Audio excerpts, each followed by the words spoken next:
नमस्कार त्रिपाठी। बड़ी खबर से इस बुलेटिन की शुरुआत हम करेंगे। प्रधानमंत्री मनमोहन सिंह ने उन खबरों को गलत बताया है कि उनके और कांग्रेस अध्यक्ष सोनिया गांधी के बीच किसी भी तरह का मतभेद है। थाईलैंड से लौटते वक्त अपने विशेष विमान में प्रधानमंत्री ने पत्रकारों से बातचीत में कहा कि उनके और कांग्रेस अध्यक्ष के बीच कोई मतभेद नहीं है और हर मसले पर कांग्रेस अध्यक्ष से बातचीत होती रहती है। आपको बता दें कि राष्ट्रीय सलाहकार परिषद की सदस्य रही अरुणा रॉय ने आरोप लगाया था कि मनमोहन सिंह सोनिया गांधी की सुनते ही नहीं हैं। उसी का जवाब देते हुए नजर आए यहां पर प्रधानमंत्री मनमोहन सिंह। सीधे रुख करेंगे न्यूज रूम का, जहां से हमारे राजनीतिक संपादक मनीष अवस्थी इस वक्त जुड़ चुके हैं। मनीष, जो मतभेदों का सिलसिला है वो सवाल थमने का नाम नहीं ले रहे हैं और एक बार फिर से उन्हीं सवालों का सामना करना पड़ा है प्रधानमंत्री को, लेकिन जवाब फिर वही। देखिए चित्रा, जहां तक प्रधानमंत्री ने जो सफाई दी है कि सोनिया गांधी और उनके बीच कोई मतभेद नहीं है, इस बात को समझना होगा कि आखिर ये कहा किसने है।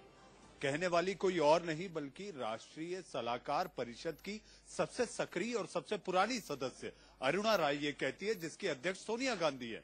अरुणा राय सबसे पुरानी सदस्य रही हैं राष्ट्रीय सलाहकार परिषद की, और उसमें उनका ये कहना कि हमारी तमाम नीतियों को लेकर सरकार अनदेखी करती रही है। सोनिया गांधी के सुझावों को लेकर सरकार बिल्कुल भी संजीदा नहीं थी। उसमें वो इशारों में कह देती है प्रधानमंत्री कार्यालय हमारे तमाम सुझावों को दरकिनार कर देता है। तो ऐसी स्थिति में जिस परिषद की अध्यक्ष अगर कांग्रेस की अध्यक्षा सोनिया गांधी खुद हो और उसे प्रधानमंत्री कार्यालय अगर दरकिनार करता है, तो मुझे ऐसा लगता है कि ये अपने आप में मतभेद नहीं है तो और क्या है। लेकिन इसके बाद जब दो पावर सेंटर की बात हुई, उसके बाद जनार्दन द्विवेदी को आके ये सफाई देनी पड़ी कि नहीं ऐसा नहीं है, कांग्रेस में सब कुछ ठीक ठाक है। अब प्रधानमंत्री अपने 4 दिन की यात्रा से लौटते हुए जब पत्रकारों से हवाई जहाज में इस बात को कहते हैं कि मेरे और उनके बीच मतभेद नहीं, तो क्या अरुणा राय झूठ कह रही हैं? बिल्कुल सवाल बड़ा यही उठ रहा है कि क्या अरुणा राय झूठ कह रही हैं और यहाँ पर ऑल इज वेल दिखाने की कोशिश लगातार जारी है, लेकिन वास्तव में क्या यही स्थिति इस वक्त बनी हुई है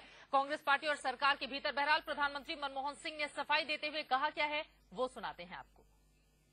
can say in all truthfulness that there is no difference of opinion between me and the Congress President. We work together in almost every issue where consultation was needed. I consult the Congress President, and therefore this perception that on certain issues there were differences of opinion, there is no truth in that. हर एक मसले पर बातचीत की जाती है। सोनिया गांधी से मतभेदों की खबरों को खारिज करने की कोशिश प्रधानमंत्री मनमोहन सिंह की ओर से die गई। दरअसल प्रधानमंत्री की सफाई राष्ट्रीय सलाहकार परिषद की सदस्य रही अरुणा रॉय के आरोप के बाद आया है। आइए आपको सुनवाते हैं अरुणा रॉय ने आखिर कहा क्या था। इंडिया न्यूज के पॉलिटिकल एडिटर मनीष अवस्थी से खास बातचीत में उनकी ओर से और क्या कुछ कहा गया, सुनिए। सोनिया गांधी की अध्यक्षता वाली राष्ट्रीय सलाहकार परिषद से परिषद की सबसे सक्रिय सबसे पुरानी सदस्य अरुणा राय ने अपना किनारा कर लिया है और साथ ही सरकार को लताड़ा भी है कि परिषद के दिए गए सुझावों पर सरकार अमल करने में कमजोर साबित हुई है। अरुणा जी, आपने इस्तीफा दे दिया। मैंने इस्तीफा नहीं दिया है। ये जो हमारे जो टर्म्स होते हैं वो रिन्यू होते हैं और पहले ही बात हो चुकी थी कि अगले साल मैं शायद ना रहूं, क्योंकि मुझे जो मैं एक्टिविस्ट हूं और मेरा जो भूमिका है ज़मीन से और सड़क से जुड़ा हुआ रहा है, तो मुझे लगा कि अब ये आखिरी साल जो सलाहकार के रूप में जो चीज़ें गई बाहर, उनको क्रियान्वयन करने के लिए और गांव और दूर दूर जो जगह हैं जहां वंचित लोग रहते हैं उनके बीच में जाके सारे जो लोक राजनीति है उसको सशक्त करने के लिए मुझे लगा काम करना चाहिए। इस देश में 2 किस्म की राजनीति है, बहुत सारे हैं मगर 2 धारे हैं। एक तो है वो धारा जिसमें हम वोट लेके राजनीतिक अपने आप को कहते हैं, दूसरा धारा गांधी जी के काम से शुरू हुआ कि आप गद्दी के लिए नहीं लड़े मगर मुद्दों के लिए लड़ें, जो भी राजनीति की है। तो वो जो लोक राजनीति है उसको हम यदि सक्षम बार बार उसके साथ जुड़कर काम नहीं करें तो अपने जो संवाद है दूसरे राजनीति के साथ उसमें हम कमजोर हो जाते हैं। तो उसका पुकार है अभी कि वो गरीबों के साथ, वंचितों के साथ और अलग किस्म के मुद्दों से और सरकार के साथ संवाद करके वो आधे अधूरे काम को पूरा करने के लिए अब काम करना चाहिए। उसके लिए जा रही हूँ। मैं ना नाराज हूँ ना किसी को लतेड़ने के लिए काम कर रही हूँ। हमारा ये सिंपल मामला है कि हम अपने हक लेना चाहते हैं।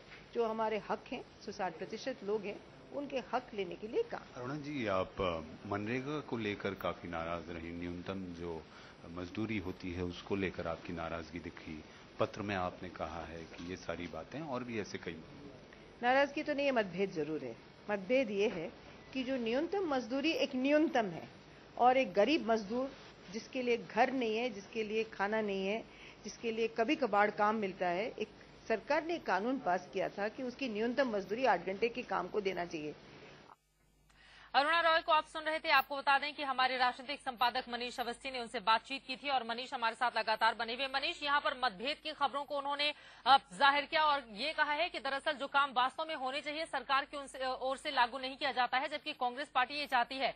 यानी कि मतभेद तो है, लेकिन खुलकर प्रधानमंत्री इस मुद्दे पर बोलने के लिए तैयार नहीं है और हर बार उसे बचाने की कोशिश के तहत यही दिखाने की कोशिश करते हैं कि सब कुछ ठीक चल रहा है पार्टी और सरकार के बीच। देखिए चित्रा, आपको एक चीज समझनी होगी। अरुणा राय का ऐसे वक्त पर अपने आप को राष्ट्रीय सलाहकार परिषद से किनारा कर लेना ये साफ बताता है कि सरकार यूपीए 2 के लिए ऐसे समय पर, जबकि आम चुनाव की दस्तक है, आम चुनाव के पहले राष्ट्रीय सलाहकार परिषद की सबसे पुरानी सदस्य अलग हो जाती हैं, वो भी जब सरकार अपनी छवि चमकाने में, गरीबों की बात करने में, डायरेक्ट बेनिफिट ट्रांसफर की बात कर रही है, खाद्य सुरक्षा की बात कर रही है, इन तमाम बातों को लेकर, लोकपाल तक को लेकर अरुणा राय ने सरकार की किरकिरी की है। उन्होंने ये कहा है कि सरकार इन सारे मसलों पर संजीदा नहीं है। सोनिया गांधी को चिट्ठी लिखती हैं, उसमें लोकपाल का जिक्र करती है, भ्रष्टाचार का जिक्र करती हैं, वो बात करती हैं विसिल ब्लोअर के सुरक्षा को लेकर। तो ये ऐसे तमाम मुद्दे हैं जो बुनियादी मुद्दे हैं जिनको लेकर सलाहकार परिषद, एडवाइजरी काउंसिल किसे कहते हैं, एडवाइजरी काउंसिल जो सलाह देती है और सरकार उस पर अमल करती है, यही उनकी नाराजगी की वजह है और यही उनके दुख का कारण है जो अरुणा रॉय ने प्रधानमंत्री और सोनिया गांधी के बीच की खाई को पाटने की जरूरत पर जोर दिया। उन्होंने बोलते बोलते मेरे साथ बातचीत में ये तक कहा कि सरकार और संगठन दोनों दो पहिए होते हैं, ऐसी स्थिति में अगर एक भी पीछे हो जाता है तो गाड़ी आगे नहीं बढ़ सकती। बिल्कुल, और इस वक्त गाड़ी रुकी हुई भी है, इस बात से इनकार नहीं किया जा सकता है, क्योंकि यूपीए 2 की स्थिति जो इस वक्त बनी हुई है वो शायद इससे पहले खराब स्थिति में कहीं नहीं थी। और ये साल तो बहुत ही बुरा रहा है प्रधानमंत्री मनमोहन सिंह के लिहाज से भी, क्योंकि लगातार भ्रष्टाचार के आरोपों के साथ ही साथ तमाम वो मुद्दे हैं, तमाम वो बिल पेंडिंग पड़े हैं जिनको सरकार पास कराने की कोशिश में थी, लेकिन हर जगह हर मोर्चे पर सरकार असफल साबित होती हुई नजर आ रही है। फिलहाल के लिए शुक्रिया, आगे भी जानकारी मनीष आपसे लेते रहेंगे।